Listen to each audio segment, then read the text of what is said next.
السلام عليكم يا حبايبي. بصوا انا بعمل مكرونه بالخضروات. ماشي. بصي دي مكرونه، دي ايه، ذره صفراء وفاصوليا حمراء، فاصوليا بيضه، بزله وجزر، ومكعبات لحمه ومكعبات فراخ. بصوا مكعبات لحمه ومكعبات فراخ.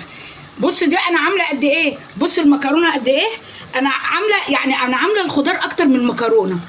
ليه؟ لان انا عشان بنعمل رجيم، فالحاجات دي يعني كتروا من الخضروات.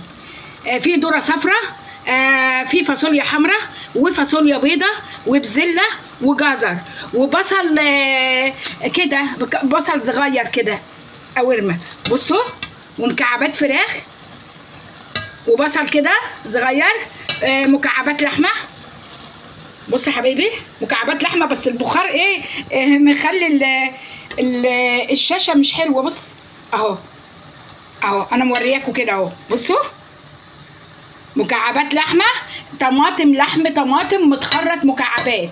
انا ما بحبش مسبكات خالص، انا بعمل كل اكلي ني في ني، ني في ني. صواني بطاطس، صواني كوسه. الحاجه الوحيده اللي بسبك لها ومش بسبك لها جامد بتبقى البصله صفراء، الباميه، السبانخ برضو بتبقى البصله صفراء كده، واقوم حطاها عليها ومشوحاها كده. بصوا يا حبايبي اهو، دي ذره صفراء وفاصوليا بيضه وبزله وجزر وبصل قورمه ومكعبات فراخ. مش كتير والله، يعني انا بعمل بواقي الاكل اللي بيتبقى عندي من قبلها بيوم بعملها تاني يوم. كان عندي انا 3 كفتيات، وكان عندي بتاع بتاع صدر فرخه كده، ربع يعني فلقه من الفرخه. رحت ماسكاه عاملاه مكعبات وحطاه، وعملت الخضار وحبه مكرونه اهو زي ما انتم شايفين. المكرونه نص الخضار، نص الخضار، يعني الخضار اكتر من المكرونه اهو. الخضار اكتر من المكرونه واللحوم، يعني بصوا الخضار اكتر من المكرونه واللحوم. وجبه مفيده جميله. بصوا، ويوم بيعدي يعني حبايب قلبي.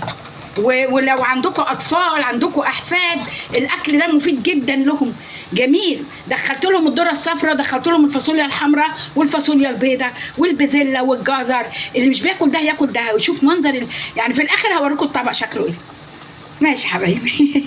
هشوفكم على خير. اتفضلوا معانا اما اخلص بقى هوريكم الطبق بعد ما يخلص باذن الله.